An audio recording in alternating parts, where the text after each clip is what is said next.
है, याद रखो मेरी इस बात को। हां, इस अंधेरी रात में सेकुलर जहन रखने वाले हमारे हिंदू भाई आज भी हैं, जो इस अंधेरी रात में जुगनू की तरह चमक कर कुछ उम्मीद की शमा जलाए बैठे हैं। मगर याद रखो, ये अंधेरी रात है जो नफरत फैला रहे हैं, ये भारत के दुश्मन हैं जो मुसलमानों को खत्म करने की बात कर रहे हैं। ये भारत के दुश्मन हैं, ये भारत के संविधान के दुश्मन हैं, ये अंबेडकर के दुश्मन हैं, ये गांधी के दुश्मन हैं, ये मौलाना अबुल कलाम आजाद के दुश्मन हैं, ये मुजाहिदीन आजादी के दुश्मन हैं। मैं जब 12 साल की उम्र का था, जब से अपने घर के सामने ये संघ परिवार के लोग हमारे घर के पास आकर नारे लगाते थे, मेरे छोटे भाई अकबर भी इसको जानते हैं, जिस पर हमारे घर के सामने आते थे और नारा लगाते थे कि मुसलमान कब्रिस्तान या पाकिस्तान। 15-20 लोग आते थे, हमारे एक ताया थे, वो जब भागते थे तो पूरी अपनी चप्पलें छोड़कर भाग जाते थे। भारत की फिक्र करो, भारत असदुद्दीन अवैसी से बड़ा है, भारत का कंपोजिट कल्चर हमारा कीमती खजाना है, इसकी हिफाजत करो, भारत को बचाना है। ये भारत जो हमारा देश है, हमारा वतन अजीज है, इस भारत का कोई मजहब नहीं है। ये भारत ना हिंदुओं का है, ना मुसलमानों का है, ना ईसाइयों का है, ना सिखों का है। ये भारत किसी का भी नहीं है, ये भारत सबका है, चाहे वो खुदा को मानता हो या ना मानता हो। ये भारत की खूबसूरती है। बीजेपी इसको सिर्फ एक मजहब से जोड़कर ये बताना चाहती है कि ये मुल्क सिर्फ एक मजहब का है या एक आरएसएस की आइडियोलॉजी के मानने वालों का है। आरएसएस वालों, तुम क्या एक मिसाल पेश कर सकते हो कि मुल्क की जंग आजादी में तुम्हारे कौन से लोगों ने अंग्रेजों के खिलाफ आजादी में हिस्सा लिया? क्या तुम्हारे किसी एक लीडर का तुम नाम बता दो। अरे तुम तो अंग्रेजों से मिले हुए थे, तुम्हारे उस वक्त के सर संचालक ने कहा था, तुम्हारे उस वक्त के सर संचालक ने कहा था कि आजादी की लड़ाई में हिस्सा मत लो। नाम लो मैं उनका। मेरे अजीज दोस्तों और बुजुर्गों, आज आरएसएस भारत के मुसलमानों को देशभक्ति सिखा रही है।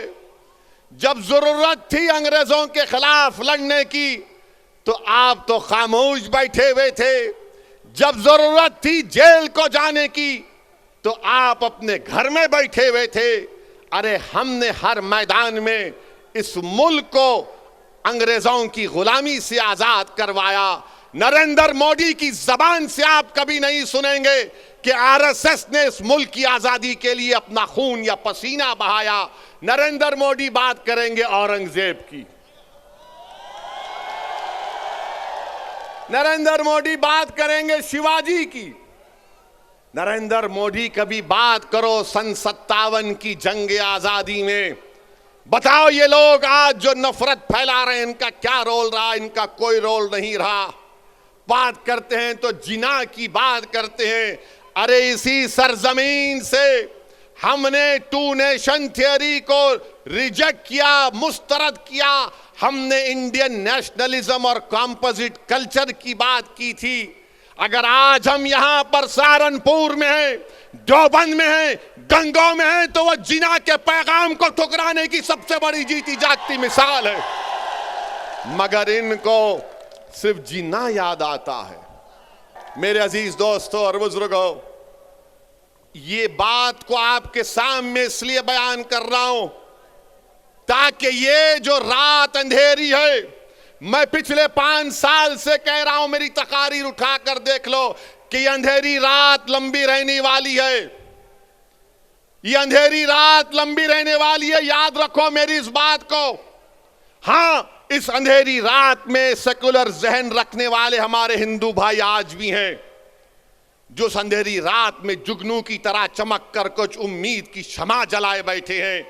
मगर याद रखो, ये अंधेरी रात है जो नफरत फैला रहे हैं, ये भारत के दुश्मन हैं जो मुसलमानों को खत्म करने की बात कर रहे हैं, ये भारत के दुश्मन है, ये भारत के संविधान के दुश्मन है, ये अंबेडकर के दुश्मन है, ये गांधी के दुश्मन है, ये मौलाना अबुल कलाम आजाद के दुश्मन है, ये मुजाहिदीन आजादी के दुश्मन है।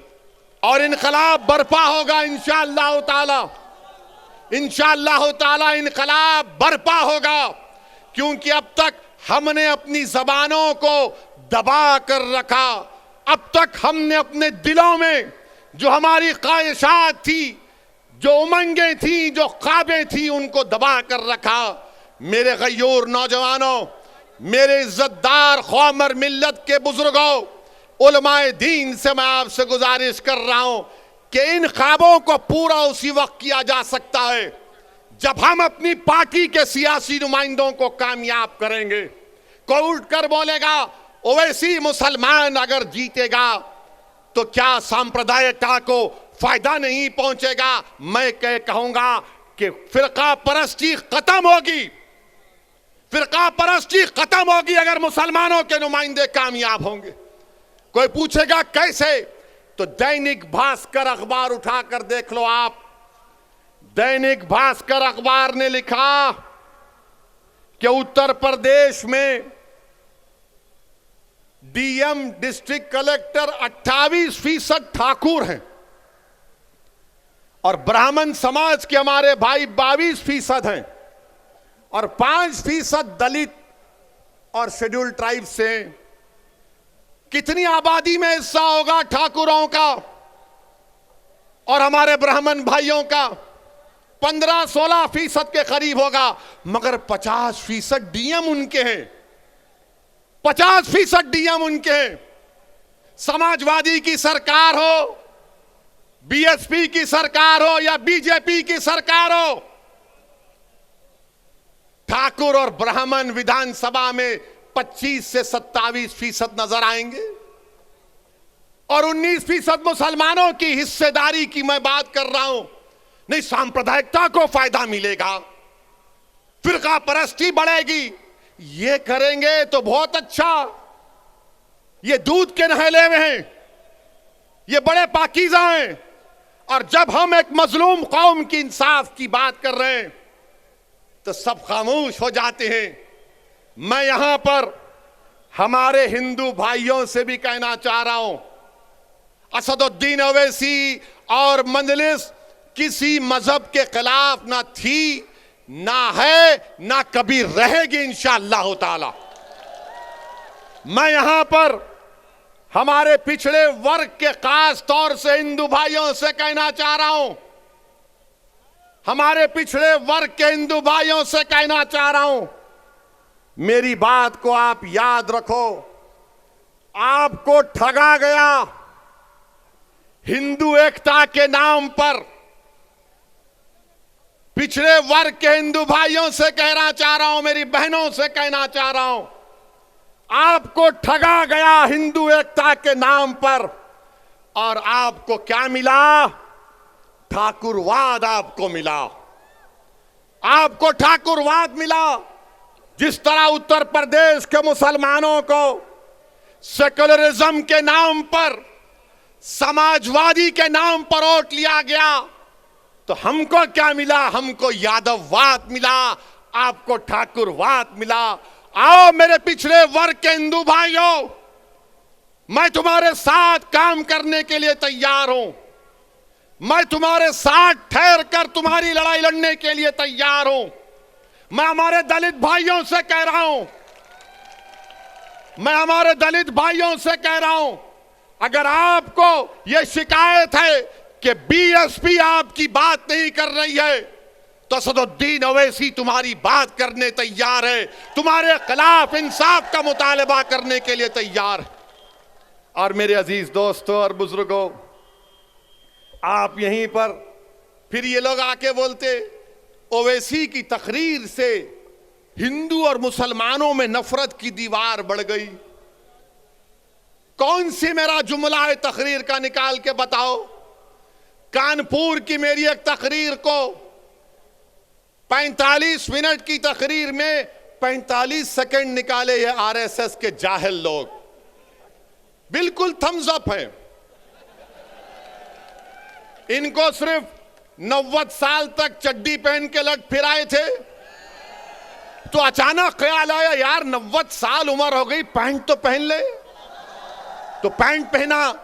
तो क्या हमने क्या कहा था कानपुर में, एक 80 साल के मुसलमान को वहां की मुकामी पुलिस ने, और देने वाला एक दलित पुलिस का ऑफिसर था जिसने कागज पर लिखकर कहा कि बोलो वैसी, तुम्हारे समाज से इस तरह का सलूक किया गया था।